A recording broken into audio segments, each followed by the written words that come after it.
MSLI TV, रहनुमाई बदलती दुनिया के लिए।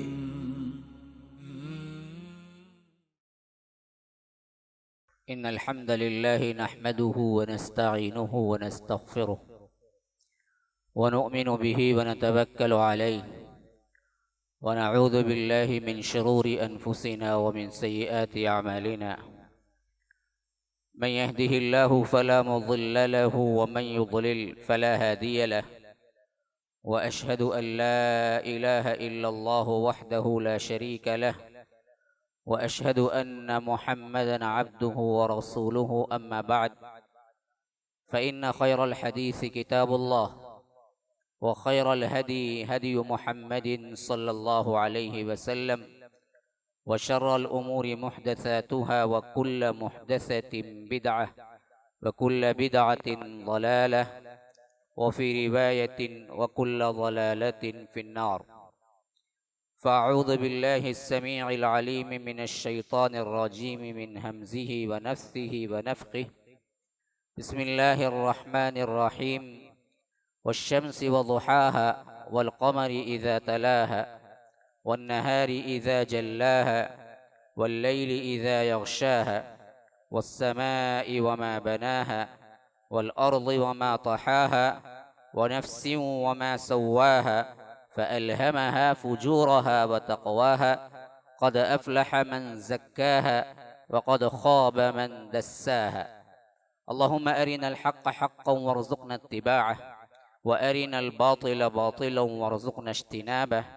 अल्लाहुम्मा अल्लिमना मा यनफ़अुना वन्फ़अना बिमा अल्लमतना वरज़ुक़ना इल्मा। रब्बि इश्रह ली सदरी व यस्सिर ली अमरी वहलुल उक़दतम मिन लिसानी यफ़क़हू क़ौली। उस अल्लाह के नाम से इब्तिदा जिसके नामों की कोई इंतहा ही नहीं। वलौ अन्ना मा फ़िल अर्ज़ि मिन शजरतिन अक़लाम वल बहरु यमुद्दुहु मिन बादिही सबअतु अबहुरिम मा नफ़िदत कलिमातुल्लाह। उस ज़ात अक़दस पर करोड़ों दरूद व सलाम हो जो तमाम जहानों के लिए रहमतुल लिल आलमीन बन के आए थे। अल्लाहुम्मा सल्लि अला मुहम्मद व अला आलि मुहम्मद कमा सल्लैता अला इब्राहीम व अला आलि इब्राहीम इन्नका हमीदुम मजीद व बारिक अला मुहम्मद व अला आलि मुहम्मद कमा बारकता अला इब्राहीम व अला आलि इब्राहीम इन्नका हमीदुम मजीद। बरदरान इस्लाम, वाजिबुल एहतराम बुज़ुर्गों, दोस्तों, अज़ीज़ साथियों, लायक एहतराम माओ और बहनों, अल्लाह तबारक व तआला इस रमज़ानुल मुबारक को अता किया तो ये माह रमज़ान क़ुरआन का महीना है। माह रमज़ान पाकी का महीना है। माह रमज़ान बरकतों और सआदतों का महीना है। सबसे अहम तरीन चीज़ जो माह रमज़ानुल मुबारक में हमें इख्तियार करनी चाहिए वो शुक्र, ज़िक्र, मग़फ़िरत की दुआ। क्योंकि रब्बुल आलमीन ने इसको अता किया तो इस बिना पर हमारे ऊपर वाजिब है कि हम उसका शुक्र अदा करें। रब्बुल आलमीन इस माह रमज़ान की तकमील के तौर पर जब हम ईदुल फ़ितर अदा करते हैं तो अल्लाह तबारक व तआला वहाँ पर हमें ताकीदन फरमाता है कि तुम अल्लाह की तकबीर बयान करो।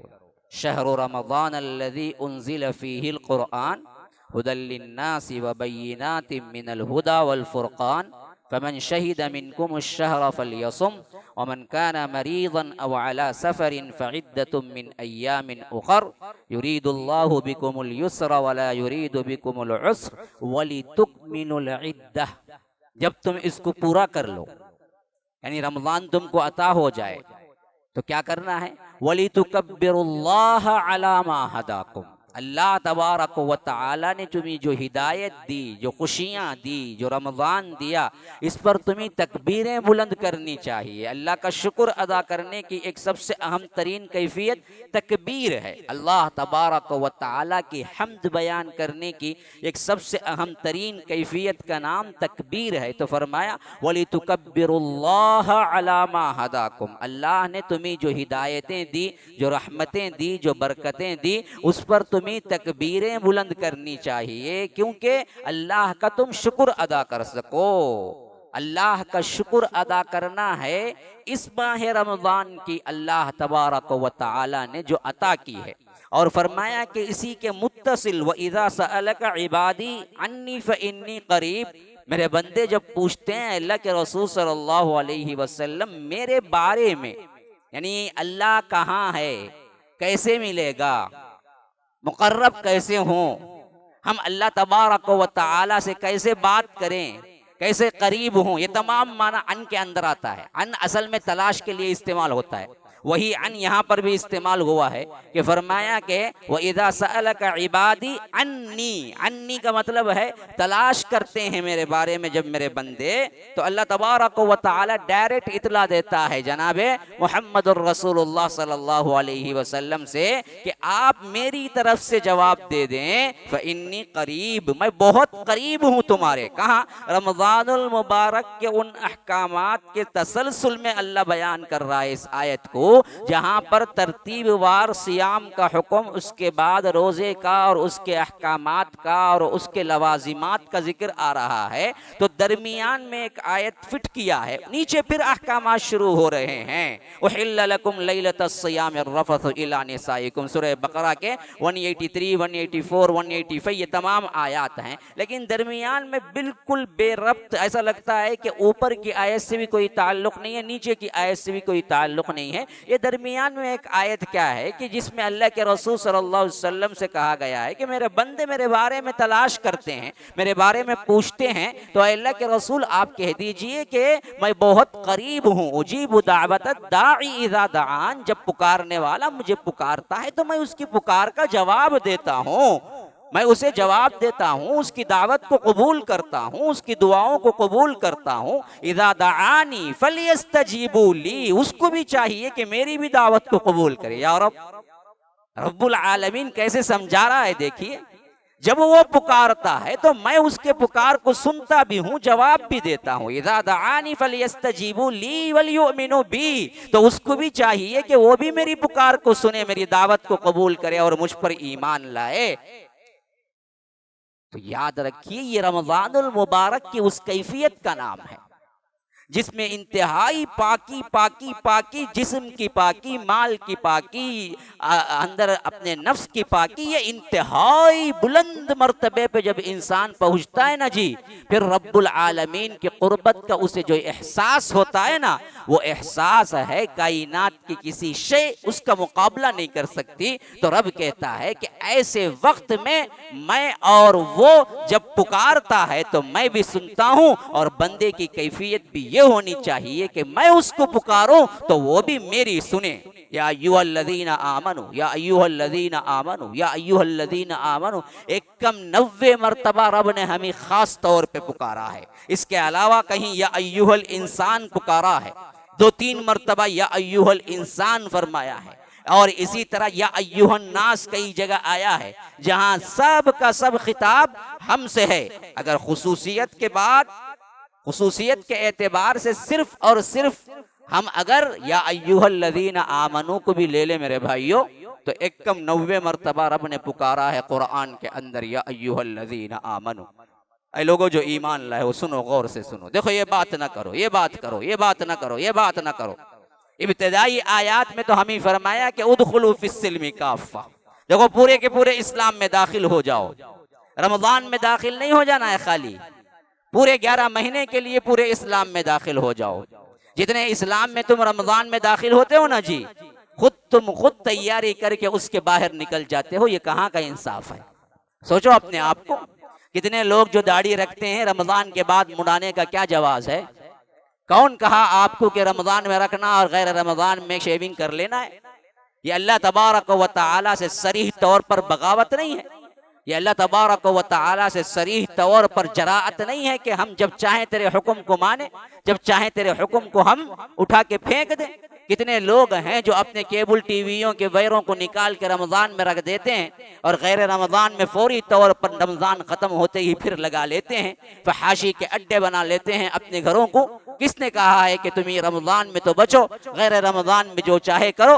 कितनी ख़वातीन हैं जो रमज़ान के एतबार से कितने पाबंद शरा और पापर्दा हो जाती हैं, लेकिन रमज़ान के बाद वही पिक्चर, वही गाने, वही मामलात, वही फहाशी, वही उरियानी। तुम्हें किसने कहा है कि तुम रमज़ान में तो पाबंदी करो, रमज़ान के बाद तुम्हारे लिए पाबंदी की ज़रूरत नहीं है? तो क्या खिलवाड़ है?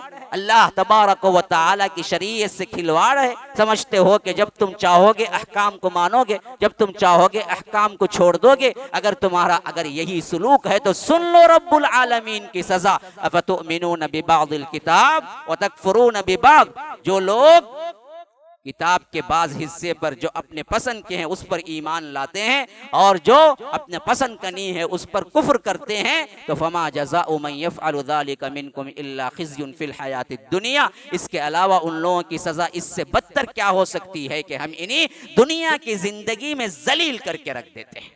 आखिरत में तो मिलेगा अज़ाब, व यौमल क़ियामा युरद्दून इला अशद्दिल अज़ाब। वहां पर तो बहुत बड़ा अज़ाब है ही तुम्हारा, लेकिन दुनिया में हम तुम्हें अज़ाब देकर रहेंगे। यही अज़ाब है, यही जिल्लत है जो हम पूरी दुनिया में मुसलमान उठा रहे हैं। कोई भी मुकम्मल इस्लाम की पैरवी नहीं कर रहा, सब अपने जुज़ई एतबार से इस्लाम की पैरवी कर रहा है, अपने मनमाने एतबार से इस्लाम की पैरवी कर रहा है, अपनी हैसियत से जो पसंद आया उसको इस्लाम की पैरवी कर रहा है। जो पसंद नहीं है, जो मुश्किल है, वो इस्लाम की पैरवी नहीं करता है, वहां पर छोड़ देता है। तो मुसलमानों, अपने आप को एक तरह इस हैसियत से निकालो और इस रमज़ानुल मुबारक की ट्रेनिंग से सीखो कि अल्लाह तबारक व तआला से जिस तरह तुम डरते हो, गैर रमज़ान के 11 महीनों में भी डरते रहो। जिस तरह तुम यहाँ पर अल्लाह तबारक व तआला के अहकामात की वजह से खाने पीने शहवत से रुके रहे, ऐसे ही हराम तरीके के जितने खाने पीने और शहवत के, ये तो हलाल में रुक गए। माह रमज़ान के बाद जो सिर्फ हराम है उससे रुक जाओ, जहां जहां अल्लाह तबारक व तआला ने तुम्हें रुकने को कहा है। अब आइए आगे चलकर पाकी का महीना, तहारत का महीना, इस हैसियत से अल्लाह के रसूल सल्लल्लाहु अलैहि वसल्लम ने हमें जो तरीका बताया है वो नफ्स की पाकी सबसे अहम तरीन है। फिर नंबर 2 जिस्म की पाकी है। मेरा असल उन्वान तो यही है, लेकिन मैंने अब तक तमहीद के तौर पर चंद बातें जिक्र कर रहा था। एक है नफ्स की पाकी, दूसरा है जिस्म की पाकी, जिसका है तीसरा है माल की पाकी, चौथा है अतराफ अकनाफ की पाकी, जगह की पाकी। इन तमाम पाकियों को अगर आप मुकम्मल कर लेंगे तो याद रखिए अल्लाह तबारक व तआला का वो कुर्ब हासिल कर सकते हैं इस दुनिया के अंदर, जिस कुर्ब के बाद इंसान को कोई और जरूरत नहीं होती। सबसे पहले नफ्स की पाकी के एतबार से रब्बुल आलमीन अल्लाह के रसूल सल्लल्लाहु अलैहि वसल्लम के नबूवत के कास के तौर पर फरमाता है कि वो तुम्हारे दिलों की पाकी करने के लिए आए थे। लक़द मन्नल्लाहु अलल मुअमिनीन इज़ बअथ फीहिम रसूलन मिन अनफुसिहिम यतलू अलैहिम आयातिहि व युज़क्कीहिम। मनसब रिसाले नबूवत एक अहम तरीन काम उनमें से ये है कि तुम्हारे दिलों की पाकी करे। एक मर्तबा नहीं, कई मर्तबा रब ने जिक्र किया है कुरान के अंदर। जहां पर हजरत इब्राहिम की दुआ का जिक्र किया, वहां पर भी यही लफ्ज आया है। इब्राहिम अलैहिस्सलाम ने दुआ का जो सीगा इस्तेमाल किया, रब्बना वबअथ फीहिम रसूलन मिन अनफुसिहिम यतलू अलैहिम आयातिक व युज़क्कीहिम। अल्लाह एक ऐसा रसूल इसी कौम में से उठाइयो जो क्या करे, कुरान की तिलावत करे और दिलों की पाकी करे। तज़किया नफ्स सबसे अहम तरीन चीज है इंसान के अंदर। अल्लाह के रसूल सल्लल्लाहु अलैहि वसल्लम मनसब नबूवत यही मिला था। एक हिस्सा सबसे बड़ा यही है कि दिल के अंदर की पाकी हो। दिल के अंदर की पाकी कहां से आएगी, कैसे आएगी? याद रखो, दिल के अंदर की पाकी के लिए सबसे अहम तरीन ग़िज़ा रूह कुरान है। कुरान को पढ़ो, कुरान को समझो, कुरान पर अमल करो, अपने दिल के अंदर उसको बिठाओ, तो याद रखो अल्लाह तबारक व तआला दिलों के अंदर लगने वाले मैल कुचैल को दूर कर देगा। अल्लाह के रसूल सल्लल्लाहु अलैहि वसल्लम ने फरमाया जैसे चीजों को जंग लग जाया करता है बेआईनी ही, उसी तरह तुम्हारे दिलों को भी जंग लग जाता है। हाँ, जंग आलूद दिल हैं हमारे जो हिदायत को कबूल नहीं करते। जंग आलूद दिल हैं हमारे, जब कुरान पढ़े तो मजा नहीं आता। जंग आलूद दिल हैं हमारे, जब हम तरावी को खड़े तो पांव दुखने लगे और थोड़ा सा मजा भी ना आए कि कब रुकू जाए इमाम, कब रुकू जाए इमाम, यही तसव्वुर में पूरा क़ियाम गुजार दो। जंग आलूद दिल है। कुरान सुनने में मजा नहीं, कुरान पढ़ने में मजा नहीं, अहकामात शरईया अदा करने में मजा नहीं। याद रखो ये तमाम बहुत ही मजेदार चीजें हैं अगर तुम जानो। हाँ, ये खाली इबादत ही नहीं है, ये इबादत के अंदर हलावत है। सलासु मन कुन्न फीही वजद हलावतल ईमान। मेरे भाइयों, ईमान की एक हलावत है, कभी तुमने चखा है उसको? ईमान की हलावत है, मिठास है। ये मिठास जब तारी होती है ना तो इबादतों में मिठास आती है, इबादतों के अंदर मजा आता है और इबादतें करने को जी चाहता है। इबादत ना करेंगे तो दिल मुरझा जाता है, परेशान हो जाता है, इस्तिराब की शक्ल में आ जाता है बंदा। तो याद रखो जंग लग चुका है, हमारे जंग आलूद दिल हैं जिनमें इबादतों में मजा नहीं आता, अल्लाह के फरामीन को पढ़ते हुए मजा नहीं आता, ग़ीबतों में मजा आता है, हरामकारी में मजा आता है, दूसरी बातों में मजा आता है, ठट्टा मजाक में मजा आता है। अल्लाह तबारक व तआला की बातें और उसके फरामीन को सुनकर मजा नहीं आता। नंबर एक, अपने दिल को टटोलो। अगर मामला वो है इबादतों में मजा आ रहा है, अल्लाह का शुक्र अदा करो, एक हद तक हमारे दिल जंगालूद नहीं है। अगर मामला वही है जो मैं आपके सामने बयान कर रहा हूं तो अल्लाह से पनाह मांगो, कहो कि अल्लाह मुझे ये दिल नहीं चाहिए। फरमाया इसीलिए अल्लाह के रसूल सल्लल्लाहु अलैहि वसल्लम जंग लगता है और आयत तिलावत करके बतलाई जहां पर अल्लाह ने कहा कि कल्ला बल राना अला कुलूबिहिम मा कानू यक्सिबून। देखो अल्लाह ने यहां पर जो फरमाया कि इनके दिलों को जंग लग गया है जो कुछ ये गुनाह करते थे उसके पादाश में, तो ये रान असल में अल्लाह के रसूल ने फरमाया जंग ही है जो लग जाता है। और इस जंग को धुलना कैसे है, निकालना कैसे है, हयातुल कुलूब क्या है, दिलों की जिंदगी क्या है? जिक्रुल्लाह, जिक्रुल्लाह हयातुल कुलूब है। दिलों की जिंदगी अल्लाह का जिक्र है। अल्लाह तबारक व तआला का जिक्र को लाजिम पकड़ो, क्योंकि अल्लाह के रसूल सल्लल्लाहु अलैहि वसल्लम ने हमें सिखाया कि हमेशा, हत्ता कि अम्मा आयशा तो बयान करती हैं कि अल्लाह के रसूल सल्लल्लाहु अलैहि वसल्लम का कोई लम्हा ऐसा नहीं था जिसमें अल्लाह के रसूल सल्लल्लाहु अलैहि वसल्लम ने बगैर जिक्र के गुजारा हो, बगैर जिक्र के गुजारा हो।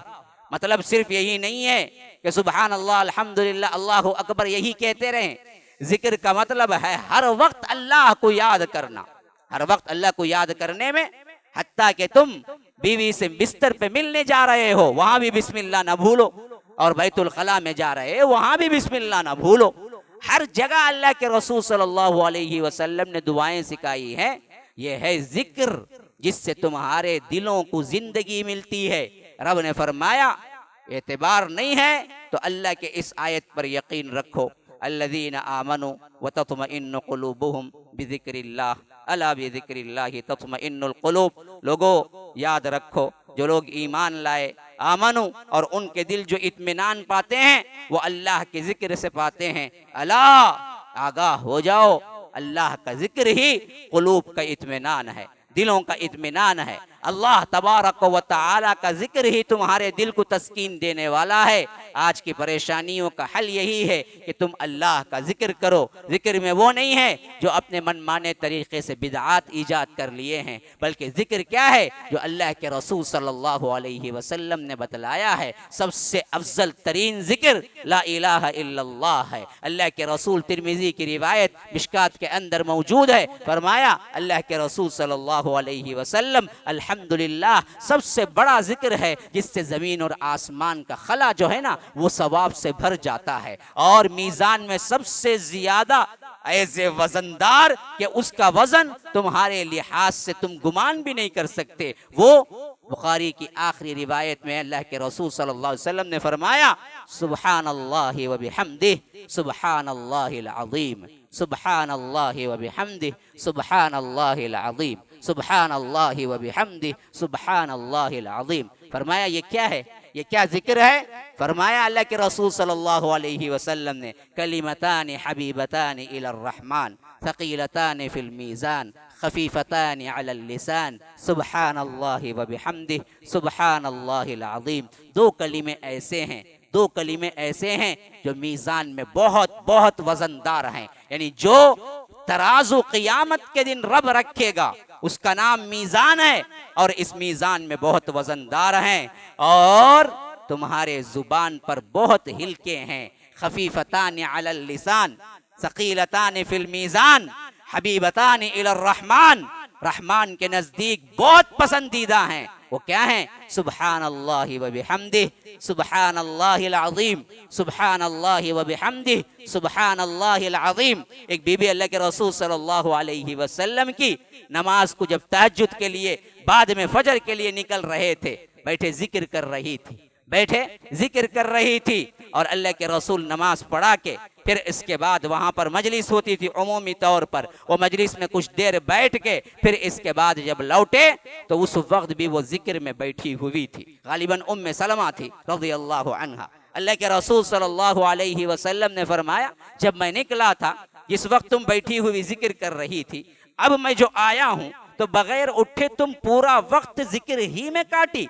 कहा कि हाँ अल्लाह के रसूल सल्लल्लाहु अलैहि वसल्लम, आप जब निकल रहे थे, जब मैं जिक्र कर रही थी तो वहां से लेकर अब तक मैं जिक्र ही में बैठी हुई हूँ, और उसी जिक्र का तसलसल अम्मा आयशा रज़ियल्लाहु अन्हा का जिक्र, अम्मा खतीजतुल कुबरा, और इसी तरह दूसरे जितने अज़वाज मुतहरात हैं उन तमाम की ज़िंदगियाँ आप उठा के पढ़ लीजिए, किस तरह वो अपने औकात को जिक्र में लगाती हैं। आज हमारे अवाम में ख़ास तौर पर ये रमज़ानुल मुबारक में ख़वातीन का मामला क्या है? सिर्फ किचन के मामलात हैं, ये तलो वो तलो, ये चाहिए वो चाहिए, मज़े मज़े के पकवान हो। याद रखिए उन्हीं जिक्र का वक्त कब मिलता है? अगर वैसे ही ज्यादा काम है करते हुए पढ़ना चाहिए। अच्छा, उस हदीस का तकमीला क्या है ये भी सुन लीजिए। अल्लाह के रसूल सल्लल्लाहु अलैहि वसल्लम ने कहा कि उस वक्त से लेकर इस वक्त तक सिर्फ जिक्र में बैठी हुई थी। कहा कि अल्लाह के रसूल हाँ, उस वक्त से लेकर अब तक मैं जिक्र ही में बैठी हुई थी। तो फरमाया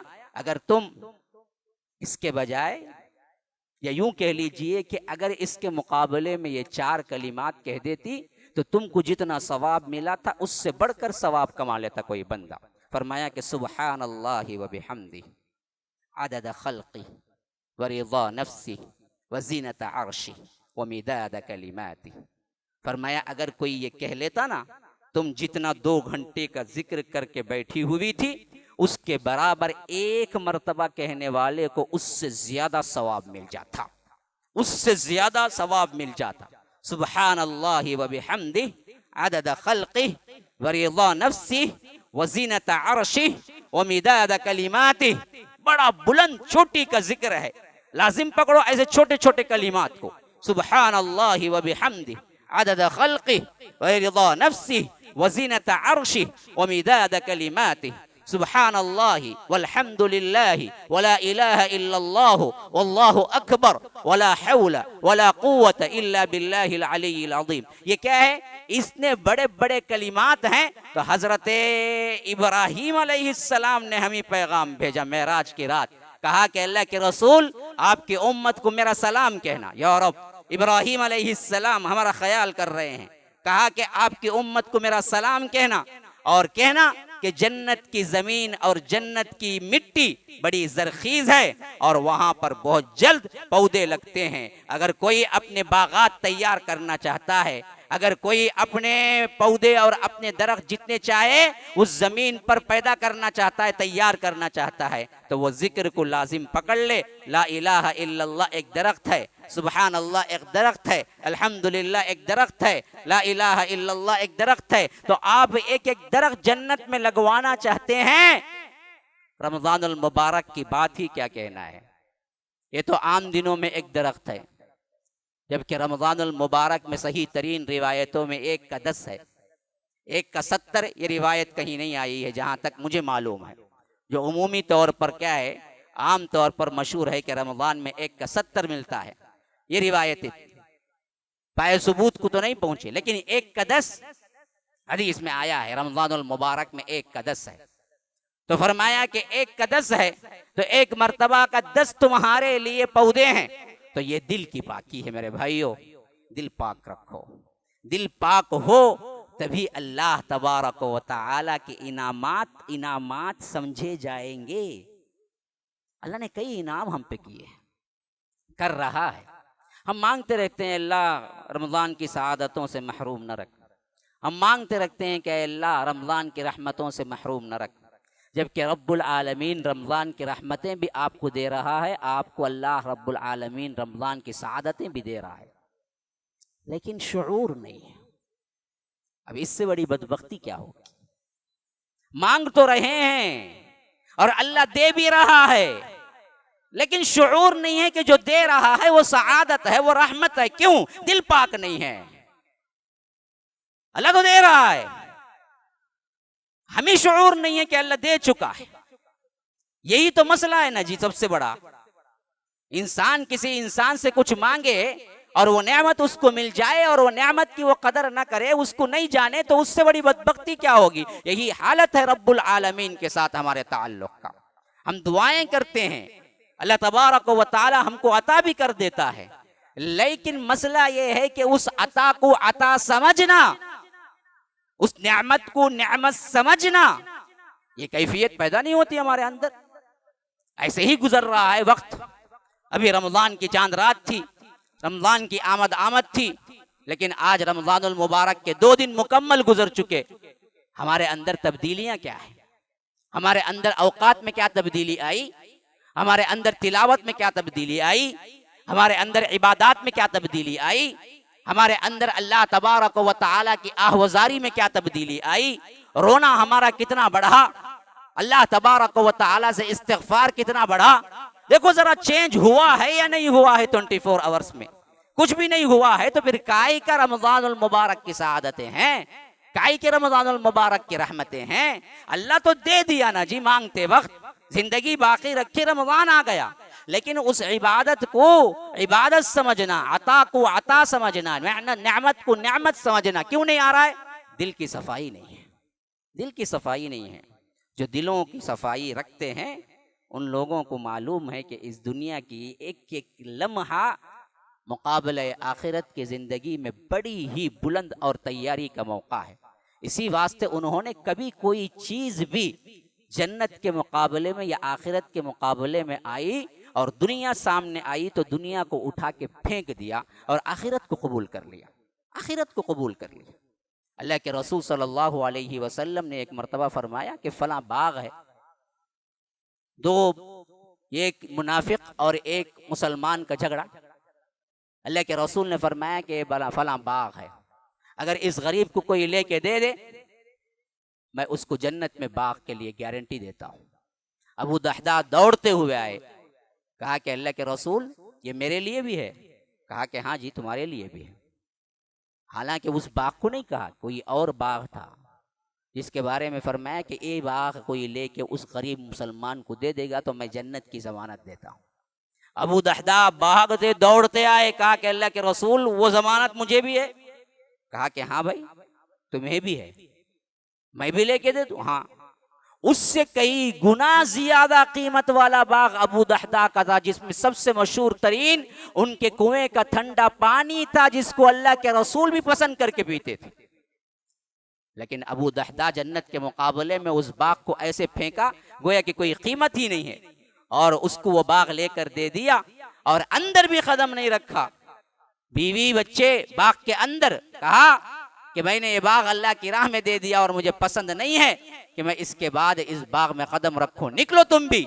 और अपने बीवी बच्चों को लेके निकल गए और आके अल्लाह के रसूल सल्लल्लाहु अलैहि वसल्लम से कह दिया कि मैंने इस बाग को बेचकर वो बाग लेके दे दिया जिसको अल्लाह के रसूल आपने बताया था। अब मेरे लिए जन्नत में बाग तो है। फरमाया कि तुम्हारे लिए जन्नत में बाग क्या, बल्कि बागात हैं, जाओ तुमने जो काम किया तो इसके लिए जन्नत के बागात हैं तुम्हारे लिए। दुनिया के मुकाबले में जब भी ज़बान रिसालत से कोई लफ्ज निकला, फौरी तौर पर उसको करने के लिए सहाबा ऐसे भागे। उनको पता था कि ये दुनिया बेहकीकत है और बेहकीकत दुनिया दिल में उसी वक्त चढ़ती है जब दिल पाक हो, जब दिल पाक हो। अल्लाह के रसूल सल्लल्लाहु अलैहि वसल्लम ने फरमाया 70,000 वो लोग हैं जो जन्नत में बगैर हिसाब किताब जाएंगे। साहबी उठ के खड़े हो गए। उक्काशा बिन महसन कहा कि अल्लाह के रसूल दुआ कर दीजिए कि मैं भी उनमें से हो जाऊं, उनमें से हो जाऊं। शर्त क्या है? कहा कि ये झाड़ फूंक नहीं करेंगे, अल्लज़ीना ला यस्तरकून, और दाग नहीं लगवाएंगे, वला यक्तऊन वला यततय्यरून, बदशगुनी नहीं लेंगे, बदफाली नहीं लेंगे। 3 शर्त, बगैर हिसाब किताब के जन्नत में जाएंगे। ये वो लोग हैं जो अल्लज़ीना ला यस्तरकून वला यक्तऊन वला यततय्यरून, बदफाली नहीं लेंगे, दाग नहीं लगवाएंगे। यानी उस जमाने में इलाज एक था जख्मों के लिए दाग लगवाना, वो नहीं लगवाएंगे। और रुकिया, झाड़ फूंक, ये नहीं करेंगे। उक्काशा बिन महसन खड़े हो गए। कहा कि अल्लाह के रसूल मुझे दुआ कर दीजिए, मैं भी उनमें से हो जाऊं। अल्लाह के रसूल सल्लल्लाहु अलैहि वसल्लम ने फरमाया कि उक्काशा तुम उन्हीं में से हो। मिल गई गारंटी। कहा कि तुम उन्हीं में से हो। ये देख के और साहबी खड़े हुए। कहा कि अल्लाह के रसूल दुआ कीजिए। अल्लाह के रसूल ने कहा सबक़ बिहा उक्काशा, उक्काशा सबक़त ले गए। किस तरह एक एक बात को सच जानते हुए अल्लाह के रसूल सल्लल्लाहु अलैहि वसल्लम से खुद रिक्वेस्ट करते हैं कि अल्लाह के रसूल अगर ये चीज है तो मुझे अता कर दीजिए। हाँ, एक औरत आई, कहा कि मुझ पर मिर्गी के दौरे पड़ते हैं, ये शैतान सताता है, यहाँ तक के अल्लाह के रसूल उसकी वजह से मैं बेहोश होकर गिर जाती हूँ और मेरा सतर खुल जाता है। आप दुआ कीजिए अल्लाह मुझे इस मर्ज से नजात दे दे। अल्लाह के रसूल सल्लल्लाहु अलैहि वसल्लम ने फरमाया अगर तुम सब्र करती हो इसी मर्ज के साथ साथ तो याद रखो तुम्हारे लिए जन्नत है। या रब, इधर जिल्लत, अजीब तरह की बीमारी। हाँ, एक रिवायत में है कि शैतान पकड़ा है, एक रिवायत में है कि जिन पकड़ा है, एक रिवायत में है कि मुझे दौरे पड़ते हैं। और दौरा भी कैसा दौरा भाई? सख्त तरीन दौरा। कहते हैं कि उस दौरे में मैं ऐसी बेहोश होती हूँ जिससे मेरा सतर तक खुल जाता है। लेकिन अल्लाह के रसूल कहते हैं इन सबर थी, अगर तुम इसी पर सबर करोगी तो मैं तुम्हारे लिए जन्नत की जमानत देता हूँ। अगर शिफा के लिए दुआ करना है तो कर देता हूँ, लेकिन तुम अगर जन्नत हासिल करने के लिए इस पे सबर करती हो तो मैं तुझे जन्नत की बशारत देता हूँ। वो सहाबिया जन्नत को किस हद तक मानती थी, दुनिया के तकालीफ को किस हद तक मामूली समझती थी। ये देखो, कहा कि अल्लाह के रसूल अगर आप जन्नत की जमानत आप दे रहे हैं तो मैं सब्र करती हूँ इसी मर्ज के साथ। मैं दुआए शिफा नहीं बोलती आपके पास। या रब, जन्नत मांगो, जन्नत। हम छोटे छोटे तकलीफ में क्या है, घबरा के इसी को सर पे उठा के बिठा लेते हैं। अब क्या होगा भाई, दुनिया चली गई मेरी, क्या भी नहीं, दुनिया जाए तो जाए, आए तो आए, क्या हकीकत है दुनिया की।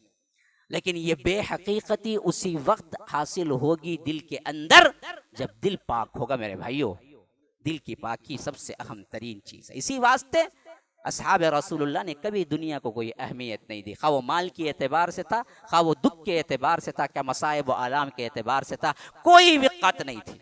तो उस सहाबी, आगे सुनो क्या होता है। कहा कि अल्लाह के रसूल सल्लल्लाहु अलैहि वसल्लम अगर आप जन्नत की बशारत देते हैं तो मैं इस बीमारी पे सब्र करती हूँ, शिफा की दुआ नहीं मांगती।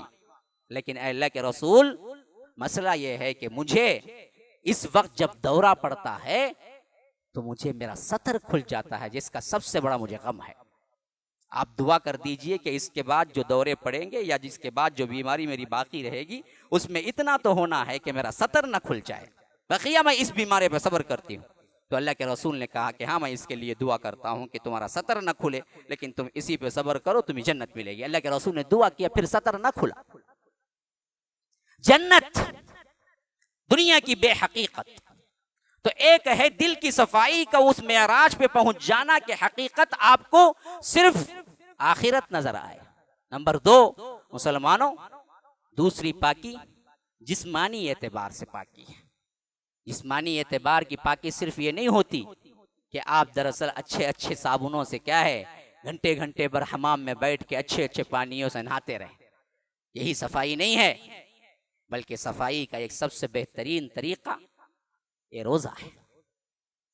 ये जिस्म के एतबार की सफाई है, खा वो मेडिकल लिहाज से हो, खा वो दूसरे रूहानी एतबार से भी हो। इसी वास्ते अल्लाह के रसूल सल्लल्लाहु अलैहि वसल्लम ने रोज़े को बड़ी अहमियत दी है, खा वो रमज़ान के रोज़े हो, रमज़ान के बाद के रोज़े हो। इसको भूल न जाना, ये एक ऐसी इबादत है जो अल्लाह तबारक व तआला के बहुत करीब कर देती है।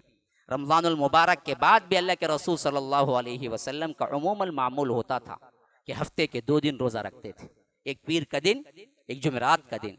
और इसी तरह महीने के अंदर भी 3 रोज़े अल्लाह के रसूल ने ताकीद की थी। अबू हुरैरा कहते हैं कि मेरे खलील ने मुझसे क्या है, बड़ी ज़बरदस्त किस्म की ताकीद की थी। वो क्या था? अय्याम 20 के 3 रोज़े, 13, 14 और 15, इसको कभी ना भूलना। और इसी तरह अल्लाह के रसूल सल्लल्लाहु अलैहि वसल्लम यौम अरफे का रोज़ा, आशुरा का रोज़ा, और इसके अलावा अल्लाह के रसूल सल्लल्लाहु अलैहि वसल्लम ने हमें ताकीदन बतलाया कि तुम रोज़ा रखो तो यहाँ तक भी रख सकते हो, तो एक दिन नागा करो, एक दिन रोज़ा रखो, यानी महीने के 15 दिन रोज़े में गुजारो और महीने के 15 दिन खाओ। इस हद तक भी रोज़े में कोई बढ़ना चाहता है तो वो बढ़ जाए, क्योंकि इससे वो चीज़ें रूहानी कैफियत तुम्हें मिलती हैं जो किसी और तरीके से तुम्हें नहीं मिलती। और माल की सफाई, माल की सफाई में ये बात अच्छी तरह याद रखो, एक हिस्सा तो वो है जो रब्बुल आलमीन ने आप पर फर्ज कर दिया है, वो फर्ज ज़कात की हैसियत से। ये नहीं कि रमज़ानुल मुबारक में ज़कात देना है, लेकिन उमूमी तौर पर किसी का मुतय्यना दौरा रमज़ानुल मुबारक में होता है तो उसके लिए ज़कात देना ज़रूरी है। या जब भी ज़कात फ़र्ज हो जाती है फौरी तौर पर उसको ज़कात निकालना ज़रूरी है। और ये माल की पाकी है, और ये माल की पाक की हुई बकिया जो माल तुम्हारे पास रहता है अल्लाह तबारक व तआला उसकी हिफाजत करता है। जो लोग बगैर ज़कात के अपने मालों को तिजोरियों में भर भर के रखते हैं, याद रखो वो किसी न किसी तौर पर ज़ाया होकर रह जाता है। माल की हिफाजत भी असल में अल्लाह तबारक व तआला के हुक्म पर जो ज़कात निकालते हैं उनकी होती है। मुख्तसर तौर पर समझ लीजिए, 85 ग्राम सोना अगर किसी के पास 1 साल से है, या 85 ग्राम सोने की रकम किसी के पास 1 साल से है, या 500 नोट पर 5 ग्राम चांदी, या 500 नोट पर 5 ग्राम चांदी की रकम किसी के पास 1 साल से है, तो उसको 100 पर 2.5 रुपये निकालना है। निकालने का तरीका पैसे से ही कन्वर्ट करके निकालेंगे, कोई भी चीज हो। ये और बात है कि किन पर ज़कात नहीं है वो कन्वर्ट नहीं होगा। बाज़ लोग उमूमन मुझे सवाल पूछते हैं कि मेरे पास इतनी ज़मीनें हैं, मैं कैसे इसकी ज़कात निकालूं। मेरे भाइयों, जान लेना चाहिए कि ज़मीन पे ज़कात नहीं है। ज़मीन कितनी की भी हो आप अपने पास रखें, उस पर ज़कात नहीं होती, इल्ला ये कि ज़मीनों का बिजनेस कोई करता हो, वरना आम तौर पर जो लेके जायदाद के तौर पर रखते हैं उस पर ज़कात नहीं है। और इसी तरह कीमती घर है उस पर भी ज़कात नहीं है, कीमती गाड़ी है उस पर भी ज़कात नहीं है, कीमती फर्नीचर है उस पर भी ज़कात नहीं है। अल्लाह बड़ा रहीम है, अल्लाह ने बहुत रहम किया है। ज़कात हम पर जो आयद की है वो हमारे इनकम पर नहीं है, टैक्स जो लगता है हमारे इनकम पर लगता है, और रब ने जो रखा है वो हमारे इनकम पर नहीं रखा बल्कि हमारी बचत पे रखा है। लाओ, कमाओ, फिर खर्चा करो, फिर जमाओ, तो तब कहीं जाके तुम्हें ज़कात देना। इसमें हीले बहाने ना करो, इसमें हीले बहाने ना करो। माल जमा करने की ख्वाहिश है, क्योंकि औरतों को पैसे से ज्यादा माल से मोहब्बत है, सोने से मोहब्बत है। अब सोना जमा तो कर लेती हैं ख्वाहिश में, लेकिन जब देने का वक्त आता है तो कई हीले निकालते हैं। ये पहनने का सोना, ये नहीं पहनने का सोना, ये इस्तेमाल शुदा सोना, ये इस्तेमाल शुदा सोना नहीं, तो इस वास्ते हम अलग अलग करके क्या करेंगे, ज़कात में सिर्फ वो हिस्सा देंगे जो हमने इस्तेमाल किया हो ना। ये तकसीम बंदी उलमा के नजदीक जायज नहीं है। बाज लोगों ने शोशा छोड़ा कि जेवर में जो इस्तेमाल शुदा हैं वो चीजें नहीं आती, जो बचत में रखी है वही है। मसलन हर वक्त कोई औरत एक चूड़ियां पहनी रहती या 2-3 अंगूठियां पहनी रहती, एक नेकलेस पहनी रहती। जब ज़कात निकालने का वक्त आता है तो इन चीजों को निकाल दो, बकिया जो सिर्फ रखे हुए हैं बगैर पहने उनकी निकालो। एक बहुत बड़ा मसला इशू करके गुज़िश्ता रमजान, पैवस्ता रमजान में भी बहुत यूट्यूब में क्या है गर्दिश करता रहा। याद रखिए ये तकसीम बिल्कुल भी सही नहीं है, बिल्कुल भी सही नहीं है। जितना कुछ भी माल है तुम्हारा सबको इकट्ठा करो, और अगर वो 85 ग्राम सोने से बढ़ जाए तो कुल का, मसलन आपके पास अगर इकट्ठा किया और 200 ग्राम सोना निकल आया, 200 ग्राम की कीमत लगाओ आज के रेट से, और वो कितने लाख बनती है, 5 लाख, 8 लाख, 10 लाख, उसके हिसाब से लाख को 2500 रुपये, 2500 रुपये निकालना है। और इसमें एक मसला ये भी है कि रमजान, गुज़िश्ता रमजान के शुरू में आपके पास माल था 100 ग्राम, और आप क्या किए, कुछ जमा करते करते करते इस रमजान तक जो सोना आ चुका था वो 150 ग्राम।